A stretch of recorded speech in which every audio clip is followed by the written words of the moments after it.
So I ended up working in healthcare, not as kind of a long-term plan. At school, no one really spoke to me about going to university, or kind of planning what my education would look like. I remember finishing school and just wanting to do what my cousin had done. I went to college and I did beauty therapy. It wasn't really for me, and I really enjoyed speaking with people when, like some of the therapies that we would do, like epilation therapy, we had a lot of transgender people come in to the clinic, and I really liked kind of that consultation work that we would do. So when I started thinking about what I wanted to do when I'd finished college, I started looking into nursing, and mental health nursing was mentioned, and I decided to apply. I'd managed to do beauty therapy as a BTEC course, so it gave me the points I needed at the time to be able to train to be a nurse, which wouldn't be the case for a lot of kids from working class backgrounds like myself. I didn't get like the best grades in school, but I had enough to be able to apply for a diploma in nursing, and I attended Huddersfield University, my journey went on from there. I never thought, I met some people at the time that did degrees, but I never thought that was for me. It was like you needed to know too much to be able to do that. I wasn't a studious type of person, so I felt I couldn't have gone down that route. But because I was given the opportunity, actually later on in my career, I have managed to study at master's level, but it's because I was given an opportunity.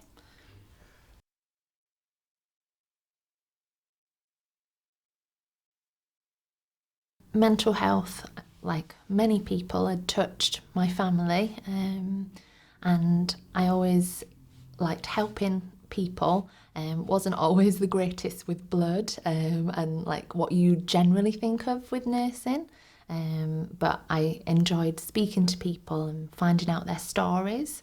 It felt like a perfect fit. At the time when I first went into nursing, my grandma, we'd just realised, had started to show the symptoms of dementia as well. So it was kind of really close to my heart. One of the first placements I went on was on a dementia ward. So it was kind of thinking about how I wanted people in my family to be treated. That's how I wanted to be a nurse. I think I was really lucky when I did my training. I had some really good mentors and opportunities on placements to work with great nurses that did treat everybody as they would like to be treated, or they'd want a family member treated. And I think that came through that first placement I had on the dementia ward, knowing what my nana was going through and what she might go through as she got older with the illness. I think it made it better knowing that there were nurses that really cared. And I think, obviously, it was like 15 years ago when I did my training. There was a lot more NHS wards around then. A lot of those wards that I did my training on have since been closed and trusts have merged. So I think I was really lucky at the time to have the experience that I did.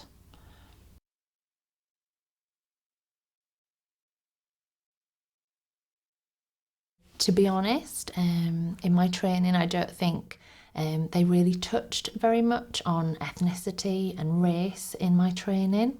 I think over time and experience, I've built up my own feelings around it, and particularly because my branch of nursing that I've specialised in since qualifying has been working with children and adolescents. I found it quite interesting that actually mental health is supposed to be it's supposed to disproportionately impact on people, particularly from black backgrounds.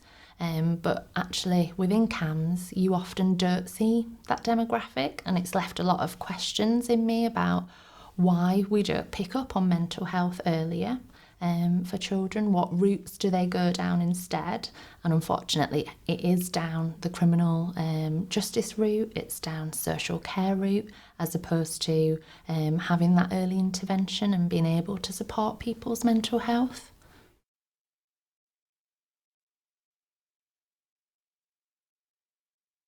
There was quite a lot missing in respects of ethnicity and race. I think particularly about how illnesses affect people differently. The symptoms might be different, so how a rash might appear on a darker skin, how bruising might appear, just so that things aren't missed, because we see that all the time. And also I think within mental health particularly, we ask so many questions of children and families, but a big question that is hardly ever really explored is about race and identity. And I really hope that some of the conversations that we've been having over this past year, it's made practitioners think a little bit more about that, and actually how that does impact on a person and their identity and their mental health, and to be able to offer a space to talk about it if someone wants to. I think that's something that definitely needs to change. It does feel uncomfortable maybe for some people to talk about that, but for me that brings up another question. If you don't have people from different backgrounds able to talk about different backgrounds, then do we need to change the people in those positions as well? Do we need to have a much more diverse workforce, which I think we really do?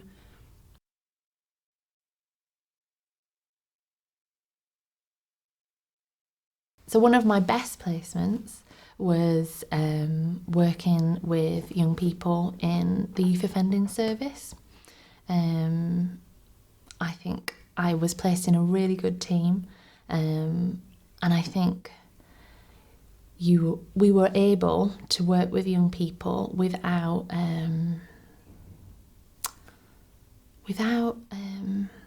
kind of some of the barriers that are put in place sometimes. The team was very, they all had different backgrounds, and it just felt like there wasn't as much judgement within that team as you can sometimes find within nursing. Judgments are made by everybody, I suppose. But yeah, working with young offenders and their families, and being able to give them, like back then when I did my training, everybody was entitled to a health assessment, and you would often pick up on maybe learning disabilities, mental health issues that hadn't been picked up in school. And that's why they had gone down a different path and they were being picked up by the criminal justice system. But that team really cared, and yeah, they were doing a lot of things that in other areas they weren't doing. So, you know, they were ahead of their time in a lot of ways, and they were able to pick up on a lot of these issues and try and divert a lot of young people as well.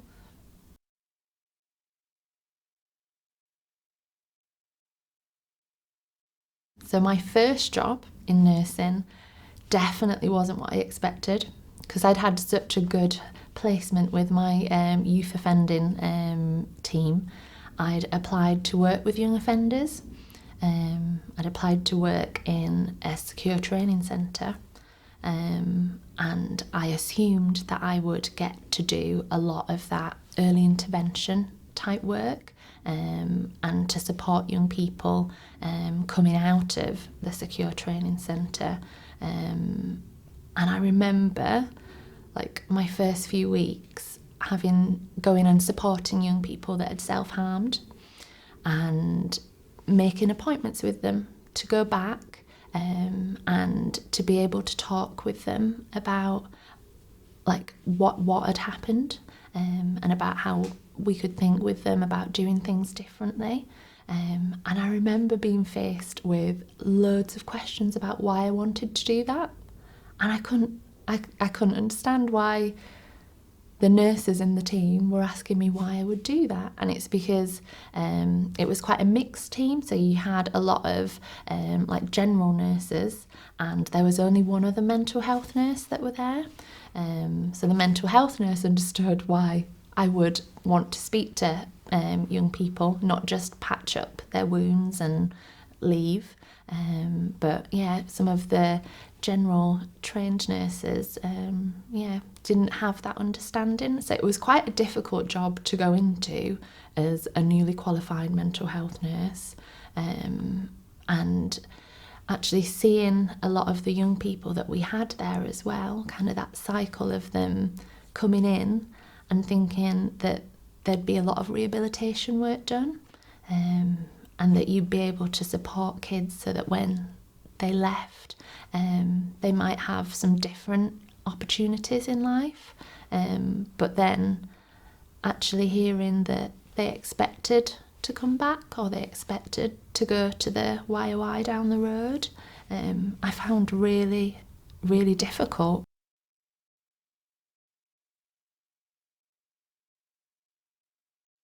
I think it became quite apparent that there was a disproportionate number of young people from particularly black and mixed race backgrounds, and I found it, I think that's why I found it so difficult, like building up relationships and wanting to be able to do some of that kind of rehabilitation work and thinking with them differently, particularly those that were impacted by mental health. I wanted to build a relationship, and it didn't seem like that was to be expected there.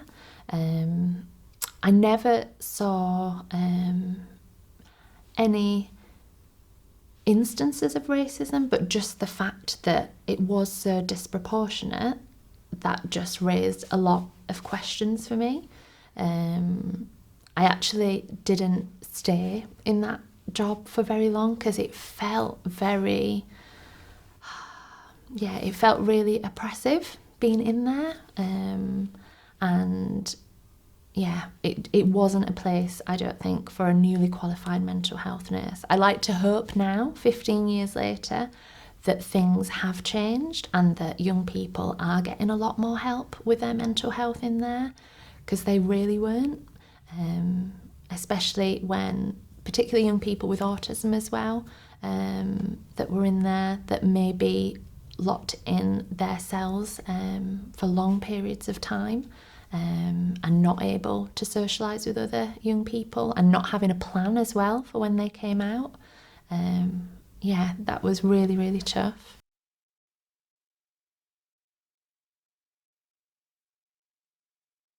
Within that system, there is an issue of kind of box ticking. So I remember I found it really strange when I first got there that everybody had Palmer's cocoa butter. If you had darker skin, then you got to have that moisturiser. But I couldn't see anything else in particular that was that helped to cater for young people from different backgrounds. Like our assessments that we did, the other things that we offered, it just felt like, someone had said people with darker skin need cream, they use cocoa butter, and we've ticked that box. We've covered, we've covered sensitivities to do with race because we've ticked that box, that's it. But there wasn't, I don't feel like there was ever any discussions about how we could meet their needs. It was just, this is what we offer and that's it. I feel like there should have been a much there should have been a better mix of staffing within there. And I think that about everywhere. I think there should have been, just like for nursing in anywhere, like I've said, to be able to, for people to have an opportunity to discuss how their race and identity impacts on them. Like let people explore experiences. So that things that have happened to people don't get held in for as long as, I think, like with me, I held it in for a really long time and dealt with it myself. But actually, if someone's really struggling, they've come from an area where they've had been facing discrimination, maybe that's pushed them into the reason why they were there as well, and they've not been given an opportunity to talk about it.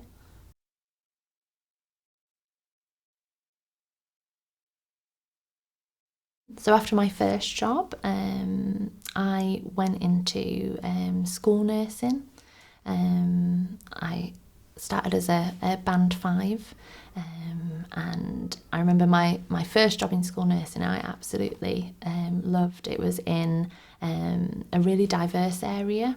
I got to work with some great people, and it was very much focused on kind of health promotion and early intervention, and we had much more freedom to work within communities.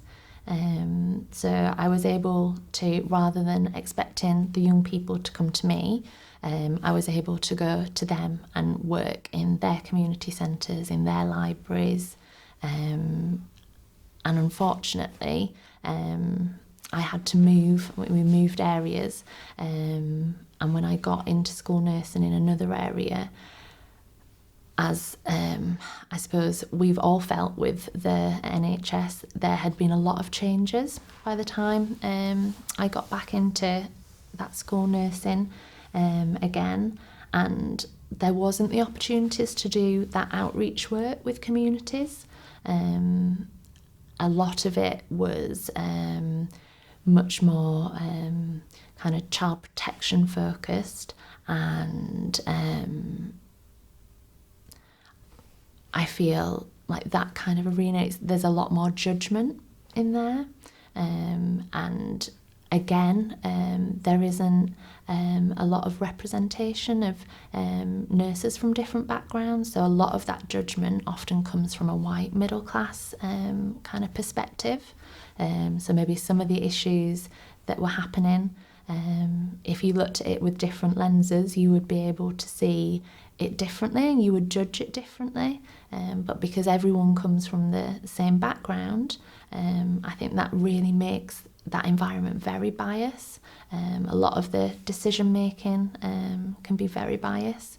And when you try and speak up as a person of colour, when it's just one voice, it doesn't feel as strong. And I think nurses do speak up in those situations, but when you've got maybe a panel of 6 other professionals, and they've all got a different perspective on why they think this is happening within a family, that one voice isn't as strong, and it isn't weighted as much in your favour.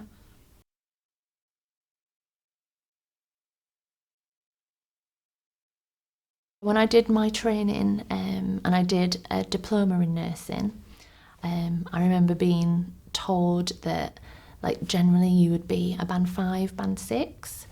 You could work your way up to a band 6, but you would need to go off and do the degree to go any higher within nursing. And that kind of stuck with me, and I saw band 6 positions as being like I needed a lot of experience to be able to do that. So I stuck it as a band 5 for a really long time.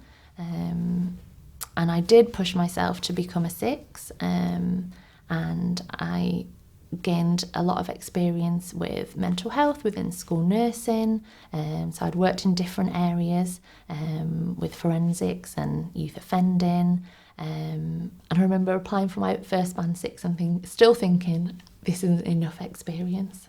I need to have more experience to get it. So it surprised me when I did get my first band 6 role. And then I actually went back a band to be able to undertake some additional training to be a specialist community public health nurse. So that was studying at master's level, which I never thought I would. And yeah, so I was happy to go back down a band because I was going to have all this extra training. And I remember being so proud that I'd got on the course. And it actually wasn't until the end of the course, so I was told in my interview, you'll go down to a band 5 and this will be your wage and there's no negotiation. That's what it will be if you want to do this post. And I accepted it because that's what I was being told.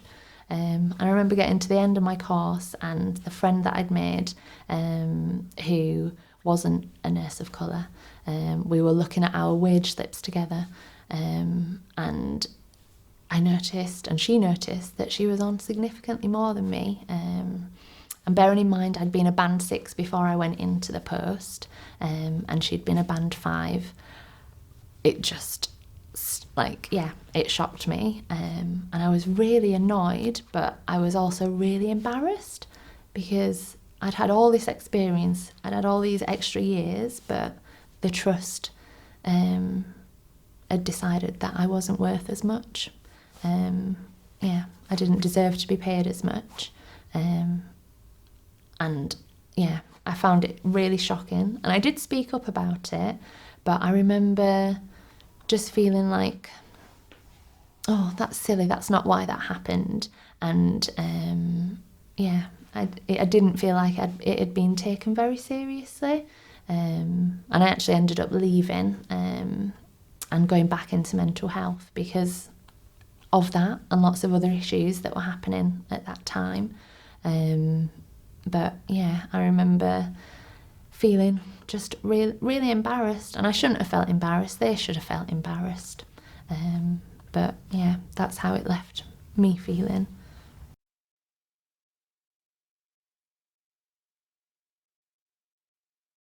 Going back to being a student nurse, 15 years ago, I probably didn't pick up on racism and microaggressions. I've had a lot of time to kind of reflect on things, and I know as a much younger person, I grew up in the north in Leeds, but in quite a small town that wasn't very diverse, and I know a lot of things that maybe were said, that were done, were just brushed under the carpet. And I've been able to reflect since and think there's certain things that shouldn't have happened, shouldn't have been said. And I think now I probably, I know I speak up, and I make sure that people understand why it's not okay to say certain things. But I think when I was younger, I wasn't as aware. And I think it's because we didn't have the conversations that we have now. I think a lot of time, even like people quite close to me would say things that were not appropriate, and it would upset me. But I think I didn't feel maybe safe to be able to say that wasn't appropriate.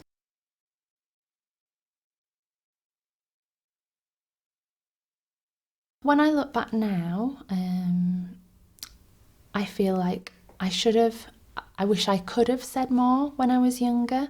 And even like working as a nurse, there's been comments that were made like early on in my career that were unacceptable, and I'd go home and I'd think, why didn't I say something about that? Why didn't I just do more than look back at the person? I should have said more, and I would beat myself up about it. But it's really difficult when you're in that position and you're the only person of colour, and you see people that you're meant to respect in the profession. They've been nurses for however many years, and they're hearing something and they're not calling it out. I remember on one occasion being sat with who I thought were friends in a team, and it was just small talk. There was a nurse talking about her husband who was a police officer, and he was quite high up in the police as well. And she was saying they'd gone shopping somewhere and they'd seen a lady with dark skin who had a scarf on. And she said, in like laughing as she was saying it, he said, that'll be another mule. And I just looked at her like in total shock and said, well, if that's what police think about women, like she was literally just driving, and that was his first thoughts, his first assumptions in seeing somebody with a scarf with darker skin driving. That was her only crime. She was driving, and nobody else in the room felt to say anything. And obviously I did, but then nobody else continued that discussion, and there was kind of little laughs in the room as well, and I felt so uncomfortable. And then I was meant to just go on and be colleagues with these people. And one of the nurses that was with me was a much more senior nurse, and she should have been someone that I would report something like that to, but the conversation just continued and moved on to something else.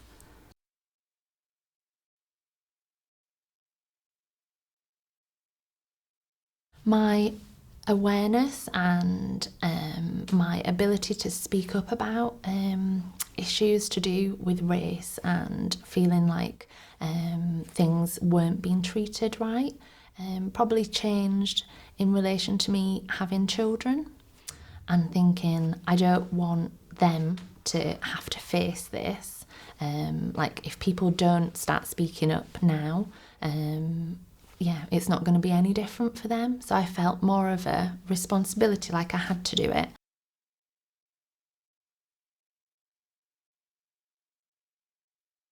I'd been through quite a lot of grief, and I'd had like lots of experiences over a few years where like comments had been made, things that weren't appropriate, and I think I was going through a really tough time, and I spoke to somebody, and I remember her saying to me, a friend had made a comment that was really inappropriate, and I'd allowed like people in the past to say things because I'd loved them. They were close to me, and I'd been able to forgive them for things.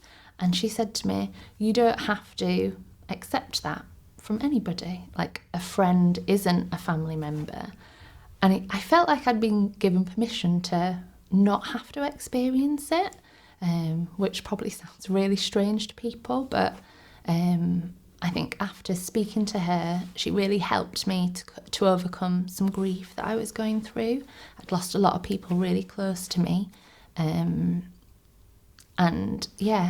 was able to kind of reflect and work on just having more respect for myself, and making sure that the people that I surrounded myself with had more respect for me as well. And I think because I'd gone through quite a tough time in terms of being a parent and having to go on a bit of a journey that I wasn't expecting when my son was diagnosed with autism. Like everything all came crashing together at the same time, and it just made me feel like I wanted to do things differently, and just wanted to make sure that I didn't allow them to experience any additional pain that they didn't need to.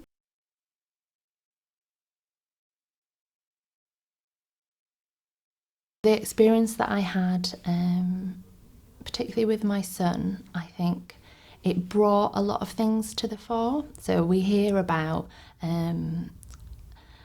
racism within the education system, We hear about the disproportionate numbers of children that get excluded.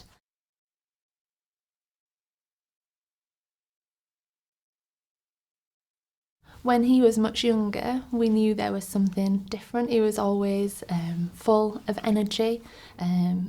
We were really lucky when he was younger that he had support in a really good school, and they didn't need to have a label. They just provided the right support for him. And when we moved areas, he moved with all this information about what really supported him in education, and it felt like it worked for a time because he had a good teacher, but unfortunately that teacher left or was leaving, and there was going to be lots of changes in the school. Like the head teacher was leaving, there was issues with another young person at the time who had their own difficulties, and that kind of impacted as well. It made the classroom much louder.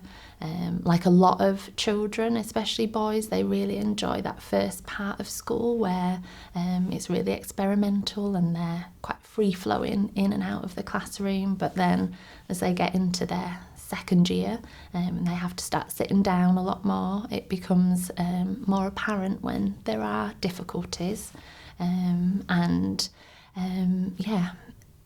He went through a really, really tough time in school. We had people come in who were meant to be specialists.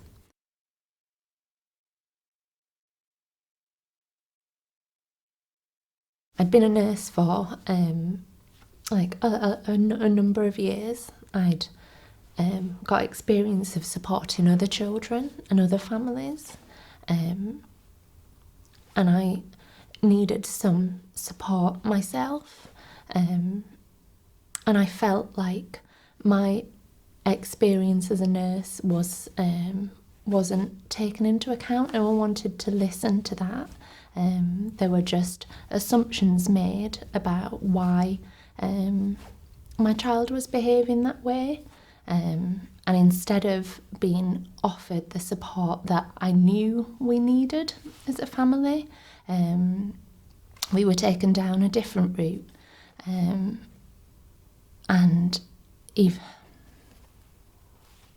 I wanted to say this much better, I'm sorry.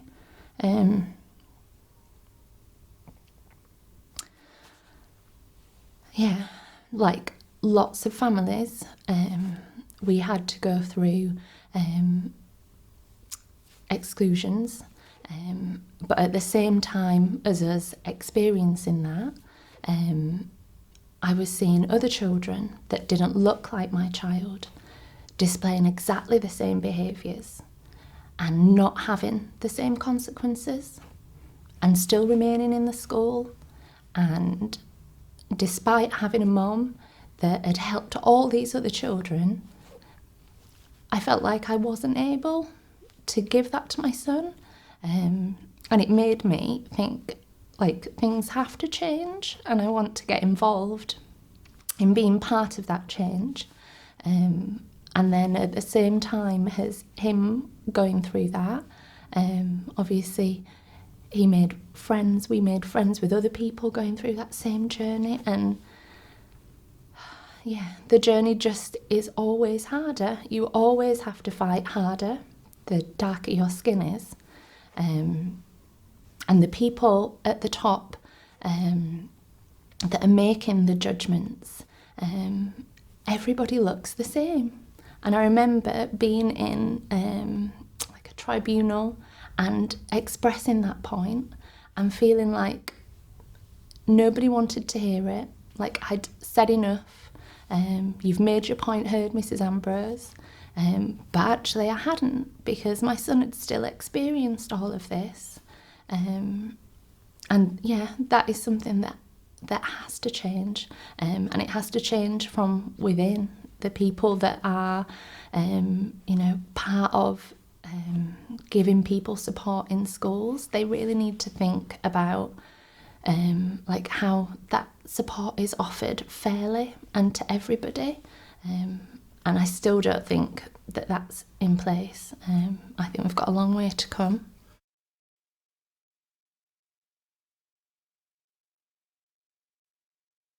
As a professional, knowing what should be done and what support should be put in place for young people, and for families, I think it devastated me that those options didn't seem to be there for us and our family, and that other assumptions were made, that it was down to parenting. He was angry, he was aggressive. Those labels that we hear all the time were attached to my 6-year-old son. But they weren't saying the other side, that his teacher knew, that we knew at home. And it's because that situation was really, really stressful. And I know the people that I advocate for, the families, the children that I were working for, I was able to be a person that could go in and could say, actually, this child's in crisis, you need to put accommodations in place. But when I was speaking up for my son, it was me doing that. I didn't have someone advocating for us, it felt like at the time. And yeah, decisions were taken that I really don't think should have been, and that will impact him as he gets older. And I know it has impacted on him, because those labels, when someone's excluded, it goes all through school. It stays on a child's record, when actually, if the right help's put in place, they don't have to have that on their record. They don't have to have had those experiences, and that losing of trust with education, with authority. It doesn't have to be broken down if you give the right kind of support.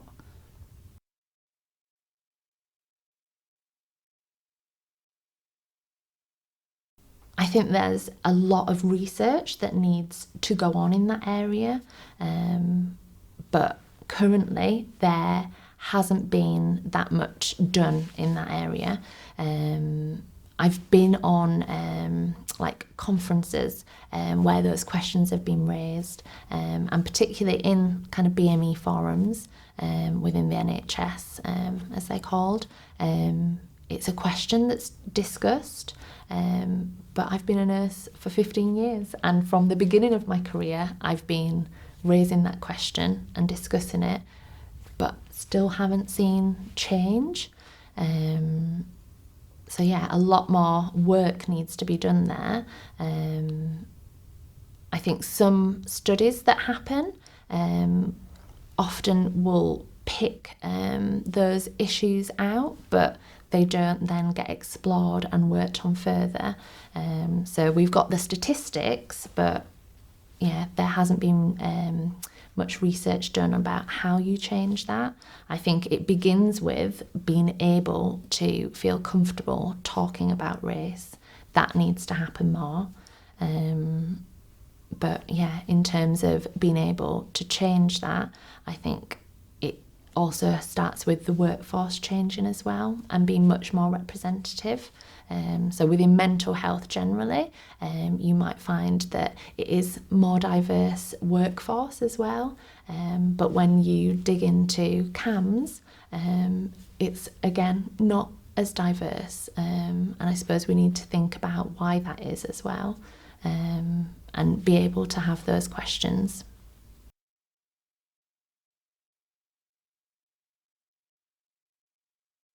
When the pandemic started, it started obviously over in China.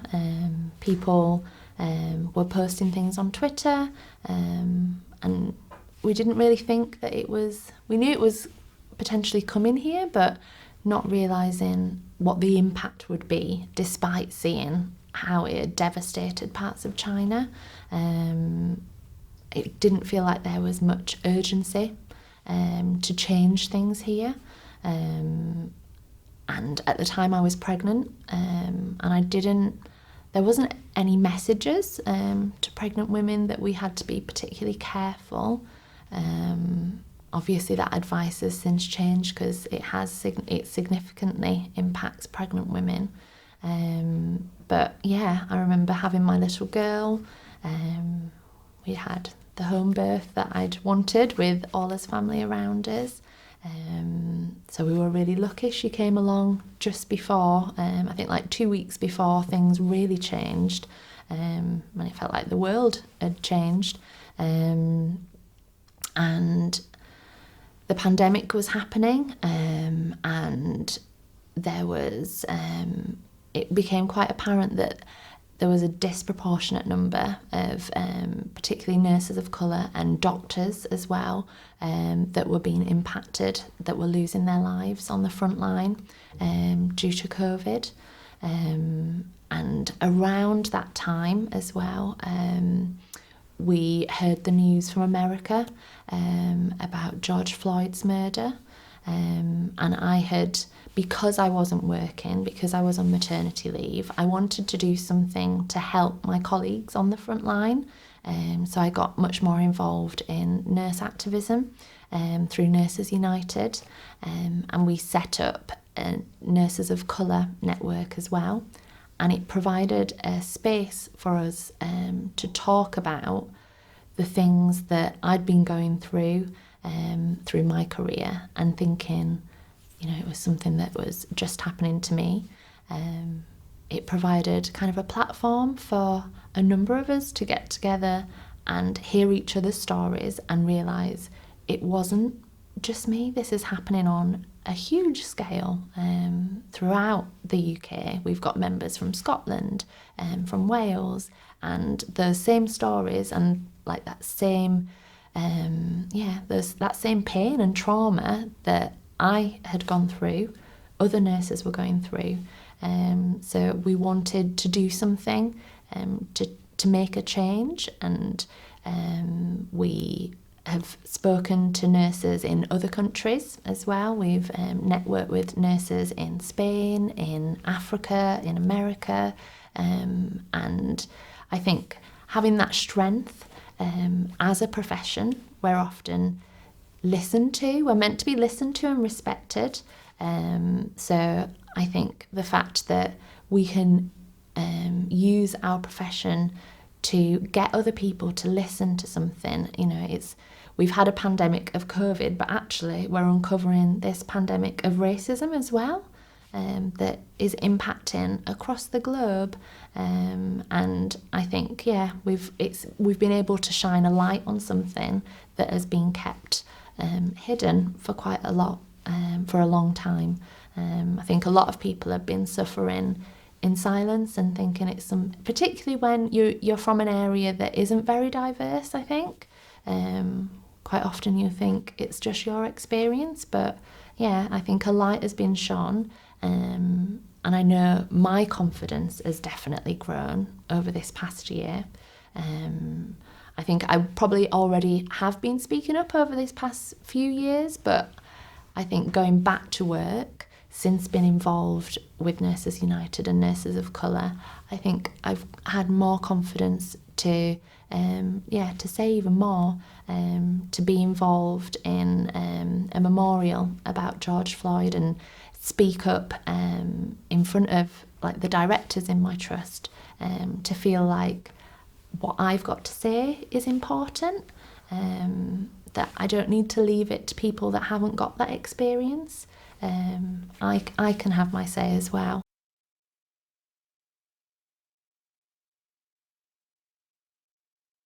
Being able to speak out is really liberating.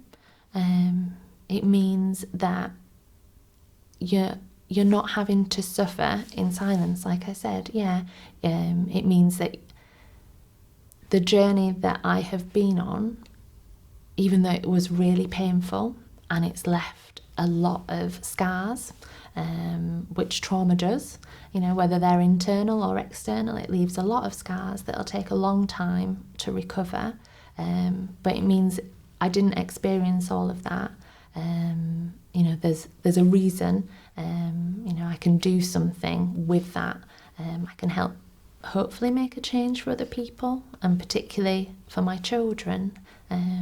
I don't want them to have to experience the same things, and for generations to continue experiencing this.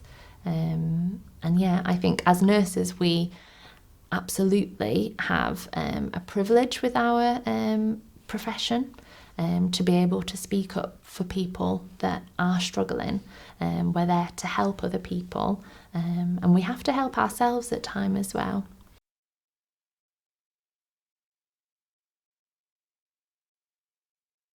So in terms of like where I work, that solidarity comes every day, at the end of a difficult shift, when you have been able to support a young person through a really difficult time. It's done through teamwork.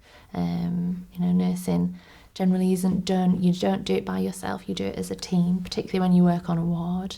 In terms of solidarity from Nurses United and Nurses of Colour, I think just times that we get together, and we're working on change, on like concrete change, thinking about how we might be able to affect change in policy terms, in having our own agency, in speaking out for each other.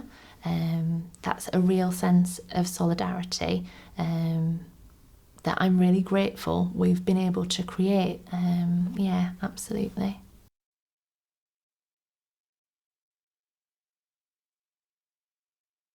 Last year I wasn't working because I was on maternity leave, and when my maternity leave came to an end, I was really scared about going back. I'd been in my own bubble. I hadn't seen many people. I wasn't even allowed to see my family for a lot of last year, which was really difficult being a new mom with a little baby. You have expectations of going to all these baby groups and seeing much more of your family, which I wasn't allowed to do. And then all of a sudden I would be expected to go back into work, and be on a shift with like 20, 30 people, including patients. So yeah, it was a really scary prospect at first. We didn't have the immunisations at that point either. I knew that I'd heard in the news about the risk assessments. So I was kind of hyper vigilant about that. I wasn't told about it initially. I had searched it out and I'd filled it in because I was really worried. So I'd done all of that before I'd kind of gone back to work, because I'd done it myself, but I hadn't gone through the form with anybody.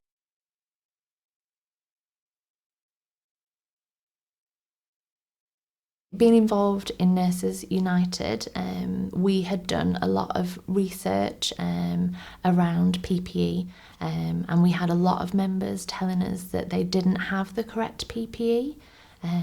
There were pictures circulating in the news of people wearing bin bags and not having the right masks. So yeah, it was a scary prospect thinking of going back and actually seeing those headlines and knowing that I was more at risk as a nurse of colour, and knowing that I've got this young family as well, and I could be bringing that back in to my family. And were they more at risk? I think a lot of the messaging initially in the press, nobody knew what was causing more people from my background to lose their lives.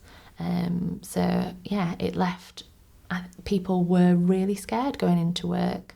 I'd spoken to colleagues that had caught COVID whilst I'd been off, and the impact that has on people. You think if you catch something at work that you would be looked after, but people are getting long COVID.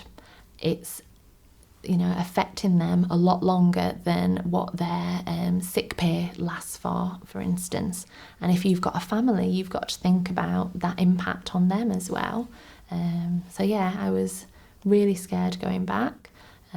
made sure my risk assessment was done, made sure when I was able to have the vaccine that I had it.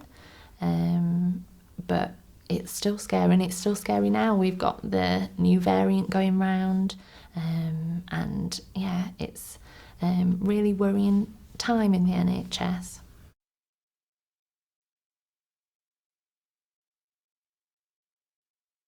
I feel really angry in the fact that nurses weren't given the correct protection at first.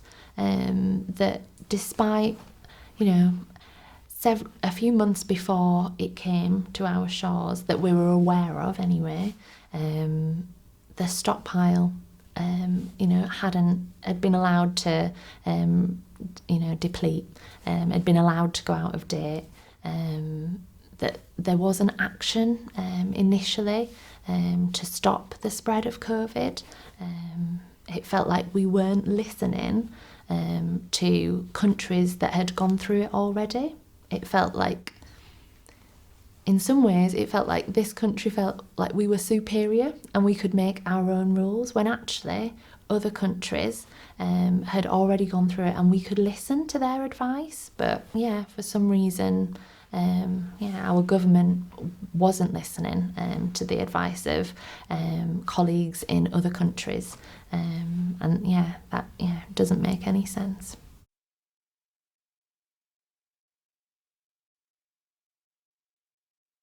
There was, in some ways, a supremacy of thought that this country, even though we hadn't experienced it, knew better than countries that had gone through the pandemic, had started to go through the pandemic already. It very much felt like we were hearing lots of messages, even from as close as, Europe shores with Italy and Spain. They were affected before us. We were seeing healthcare workers losing their lives. We were seeing them having to make horrendous decisions about who could get oxygen and who would have to die. Why didn't we take action sooner? Why were we thinking that we knew better? I think, that was very arrogant. And then I think going into second and third waves, what have we learned? Have we been given an opportunity to look back and see what mistakes were made?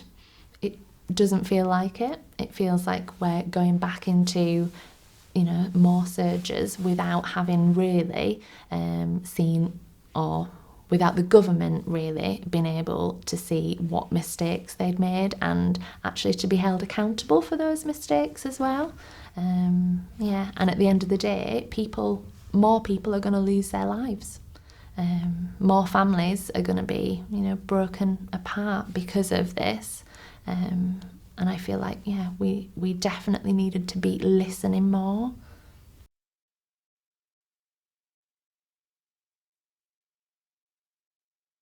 The clapping that happened last year was very nice. It was, it was nice that communities wanted to thank their key workers. It wasn't just the NHS. They wanted to thank people in supermarkets, the people delivering the things that we needed.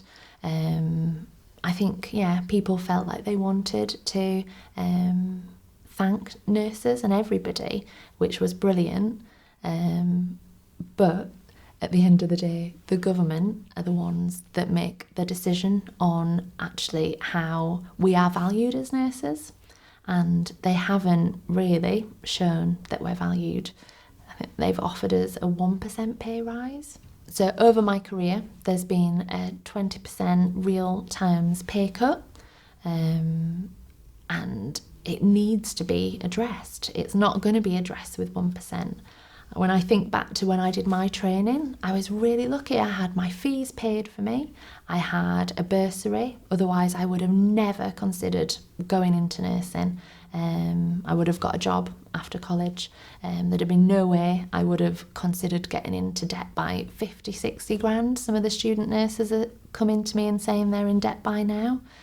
That's not sustainable. We don't have a profession that's going to be able to pay that back. I work with a lot of student nurses now, particularly in the area that I work. It's very expensive, cost of living, and they're being trained in our trust, but they're going back home. They're not going to stay in that trust. So we're not going to be able to retain that talent that we've trained. They've got to go back home, and they've got to live with their parents because they can't afford to live where they're working. And we're seeing that all over. When it comes to them paying back their student fees, it means that they're not going to be able to buy houses. I've had a lot of colleagues that have had to live in staff accommodation. We're quite lucky in our trust that we have that option. Many trusts sold off their staff accommodation a long time ago. We have that, but it's really difficult. You can't do that long term. You can't bring up a family. You can't have guests over. So if we want to really appreciate our nurses, we need to do that by giving them a decent wage increase. We need to, as part of Nurses United, we are standing by the 15%. It's still significantly less than what we've lost over the last 15 years, but it's a start. And particularly for those nurses, like I say, coming out of university with tens of £1,000s of debt, that's not going to get paid off easily. We need to be paying and valuing our staff much better than we do currently.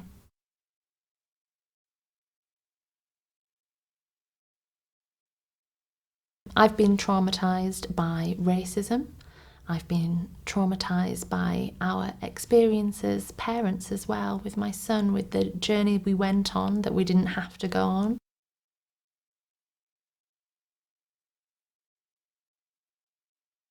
I honestly think in some areas that black people of colour, have been driven out of the NHS because of racism.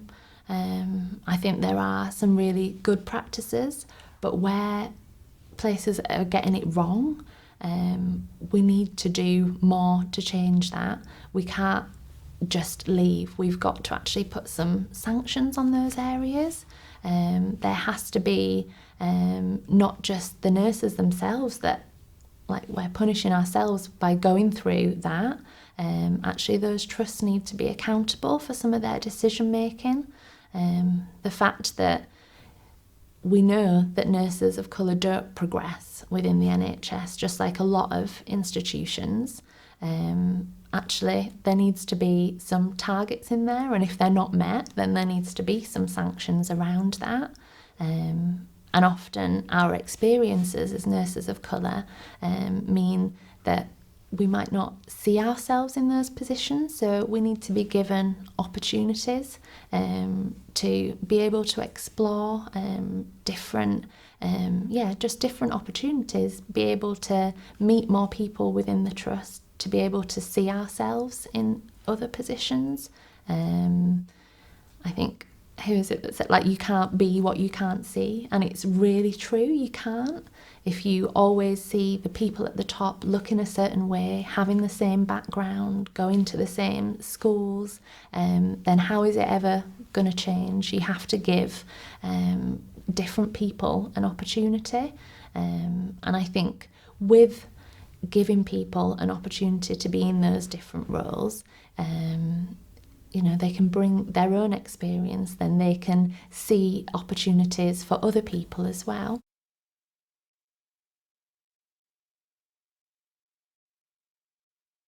When nurses leave somewhere because of racism, it massively impacts on that community.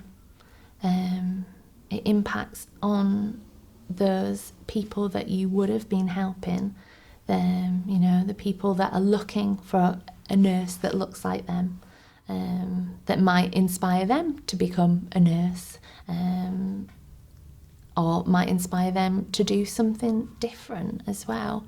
You might, when you've got somebody that you can identify with, that talks like you, that understands you, you might open up a little bit more. You might express yourself, particularly in mental health as well. You might share something that will help you get the real support that you need. Otherwise, it might not be picked up. I think moving forward, we need to be doing a lot more on this.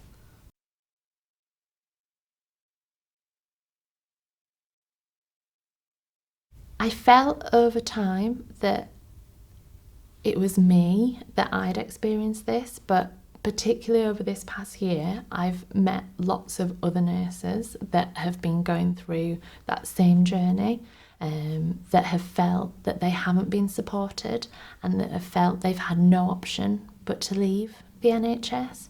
And that has a massive impact on them personally. A lot might decide to leave nursing altogether. It also obviously impacts on our patients as well, because if we're feeling like that, then our patients are feeling like that too.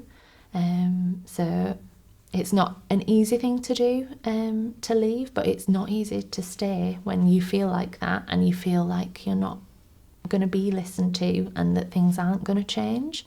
I think, some trusts have decided that they want to take on board some of the cultural ambassador training and really work on that disproportionate amount of people from Black and people of colour as well, from different backgrounds that are disproportionately affected.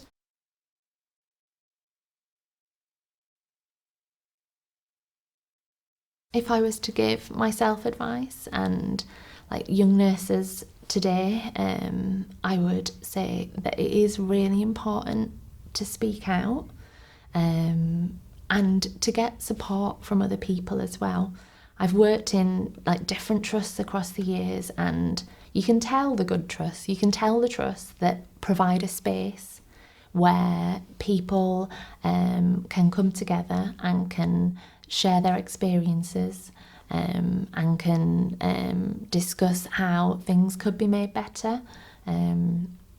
Where I work at the moment, and like I say, previous trusts I've worked in, when they've had groups that you can join, and you can explore these issues, it means that the trust is open to making a change.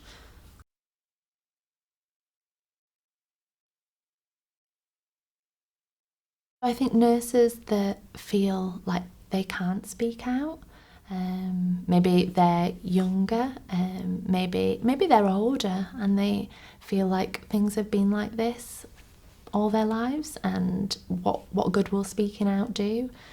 Actually, it's really important because our voice is much stronger when we're together.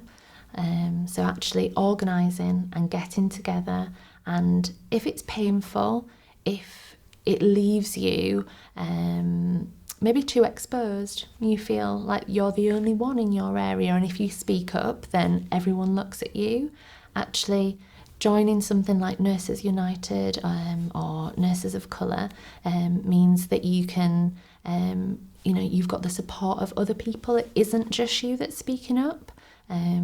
By completing your NHS trust surveys, it's done anonymously. Make sure that you have your say, and you put that in there. Use the anti-racism reporting tool as well. Get your story heard if you're worried about it being, you being kind of picked out as being the only person, of being a trouble causer. Then you can do it anonymously, but it's really important that those stories get told, if we are wanting to make it different for other people. And I think I would say, particularly for younger nurses as well coming up now, they have, not even younger, no, I would just say for all nurses, we have a responsibility for our patients. We can't just stand by and see, nurses are there to help everybody. We don't discriminate we shouldn't be discriminating in the help that we give, in the nursing that we do. And it's the same for us. We need to look after ourselves if we're going to be able to look after anybody else.